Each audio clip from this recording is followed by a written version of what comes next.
نحمدہ ونصلی علی رسولہ الکریم اما بعد بسم اللہ الرحمن الرحیم اللہم صلی وسلم علی نبینا محمد۔ ناظرین کرام السلام علیکم ورحمۃ اللہ وبرکاتہ۔ اگلی صفت بلکہ ذکر آیا جہنم ٹھہرنے کی بھی بری جگہ اور ہمیشہ رہنے کی بھی بہت بری جگہ ہے، تھوڑی دیر بھی کوئی جہنم میں رہے بہت برا مقام ہے، اللہ تعالی ہم سب کی حفاظت فرمائے۔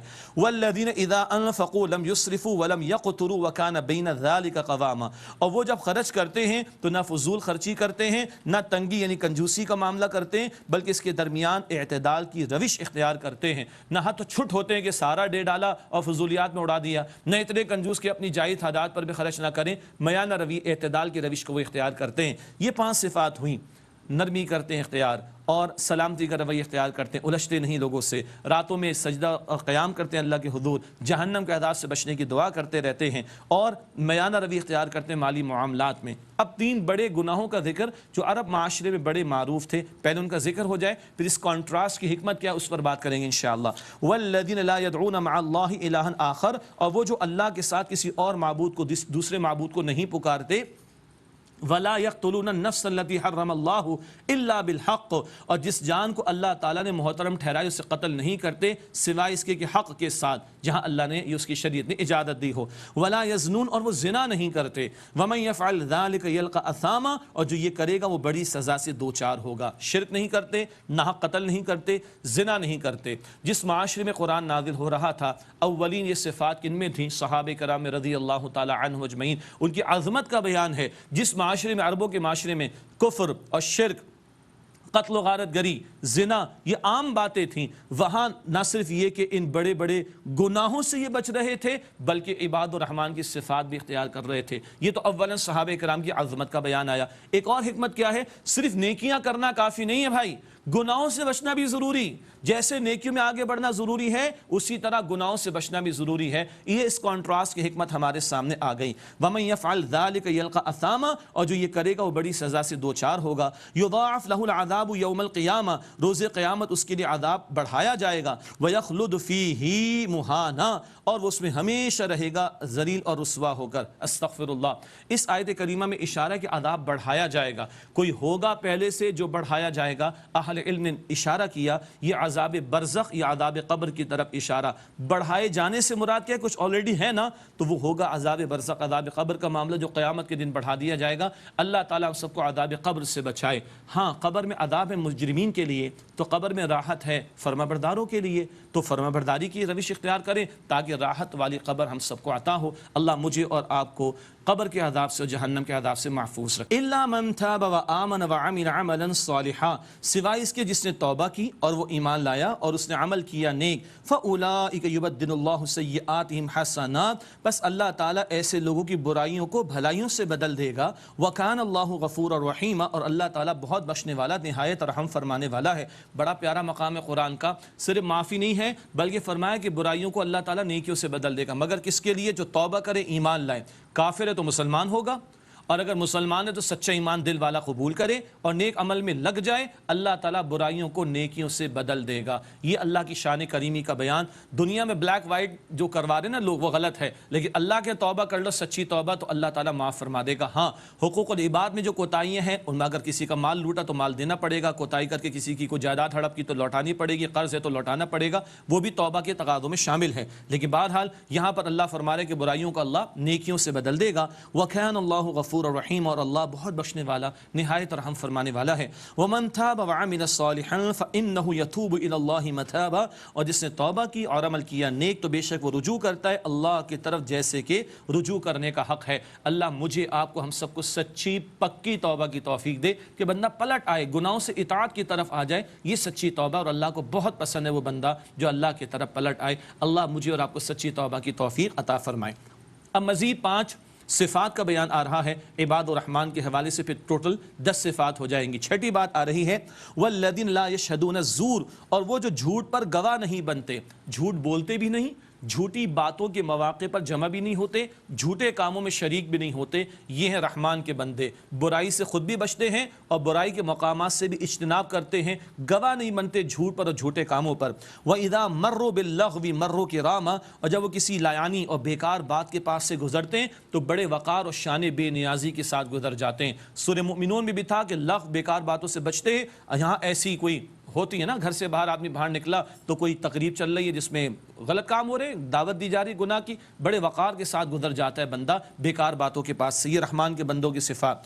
آٹھویں بات، والذین اذا ذکروا بآیات ربہم لم یخروا علیہا صما وعمیانا، اور وہ لوگ کہ جب انہیں ان کے رب کے احکام سے نصیحت کی جاتی ہے تو اور آیات کے ذریعے نصیحت کی جاتی ہے تو ان پر بہرے اور اندھوں کی طرح نہیں گر پڑتے۔ کیا مطلب؟ اٹینٹیو ہوتے ہیں، توجہ سے سنتے ہیں۔ جیسے ماشاءاللہ میں تحسین کروں ان لوگوں کی جن کے بارے میں ہمیں معلوم ہوتا چلا جا رہا ہے کہ لوگ ماشاءاللہ اپنے قرآن کے نسخے کھول کر بیٹھے، یہی مطلوب ہے، قرآن کا نسخہ سامنے آپ کے ہوگا اور اس محفل کی تاثیر بڑھ جائے گی۔ کچھ لوگ نوٹس لے رہے ہیں ماشاءاللہ، یہ زندگی بھر کام آئیں گے انشاءاللہ تعالی۔ ہم نے بھی کچھ نوٹس لیے کسی سے سیکھ کر آج تک کام آ رہے ہیں، آپ کو بھی کام آئیں گے انشاءاللہ تعالی۔ تو وہ توجہ سے سنتے ہیں، اندھے اور بہروں کی طرح نہیں گر پڑتے، توجہ سے اللہ کی آیات کو سنتے ہیں۔ نویں بات، والذین یقولون ربنا هب لنا من ازواجنا وذریاتنا قرۃ اعین، اور وہ یہ دعا کرتے ہیں کہ اے ہمارے رب ہمیں ہماری بیویوں اور ہماری اولاد کی طرف سے آنکھوں کی ٹھنڈک عطا فرما۔ اکیلے نیک نہیں بنتے، گھر والوں کی بھی فکر کرتے ہیں۔ اچھا، بیویاں اور اولاد، آنکھوں کی ٹھنڈک بیوی کی طرف سے کیا ہے، اولاد کی طرف سے کیا؟ بیوی کو اچھے کپڑوں میں دیکھا، چلے بھائی پہلے اچھی بات ہے، اور زیبائش آرائش کا بھی اہتمام کر لے، مگر بیوی کا یہ سجنا شوہر کے لیے ہونا چاہیے اصلاً، دوسروں کے لیے نہیں۔ اور اولاد کو اللہ تعالیٰ کوئی اچیومنٹ عطا فرما دے، کامیابی عطا فرما دے، اچھی بات ہے، لیکن اصل ٹھنڈک آنکھوں کی یہ نہیں ہے۔ نبی پاک علیہ السلام کی آنکھوں کی ٹھنڈک کیا تھی؟ قرۃ عینی فی الصلاۃ، حضور نے فرمایا کہ میری آنکھوں کی ٹھنڈک نماز میں ہے، نماز اللہ سے تعلق کا ذریعہ۔ کیا میری بیوی دین پر ہے؟ یہ ہے میری آنکھوں کی ٹھنڈک۔ کیا میری اولاد دین پر ہے؟ یہ ہے آنکھوں کی ٹھنڈک۔ کیا میں اور میری بیوی میرے بچے ہم جنت میں ساتھ ہوں گے؟ یہ ہے آنکھوں کی ٹھنڈک۔ کیا گھر والے خیر میں آگے بڑھ رہے ہیں؟ یہ ہے آنکھوں کی ٹھنڈک۔ یہ آنکھوں کی ٹھنڈک کی التجا ہم اللہ سے کر رہے ہیں، رحمان کے بندوں کی دعا آ رہی ہے، وَجَعَلْنَا لِلْمُتَّقِينَ إِمَامًا، اور اے ہمارے رب ہمیں متقین کے لیے امام بنا دے۔ امام کا مطلب گھر کا سربراہ مرد کو بنائے، شوہر ہے اور باپ ہونے کے ناطے، الرجال قوامون علی النساء، سورہ نساء 34۔ یاد تو خوب ہے مردوں کو، لیکن کل جواب دینا ہے۔ اللہ سبحانہ تعالیٰ کے رسول علیہ السلام نے فرمایا، بخاری شریف کی روایت ہے، کلکم راعٍ وکلکم مسئول عن رعیتہ، ہر ایک تم اس سے راعی نگہبان ہے اور اس کی رعیت میں اس کی زیر تحت جو لوگ ہوں گے ان کے بارے میں سوال ہوگا۔ باپ ہے تو اولاد کے بارے میں، شوہر ہے تو بیوی کے بارے میں سوال ہوگا، ان کی مادی ضروریات پوری کی،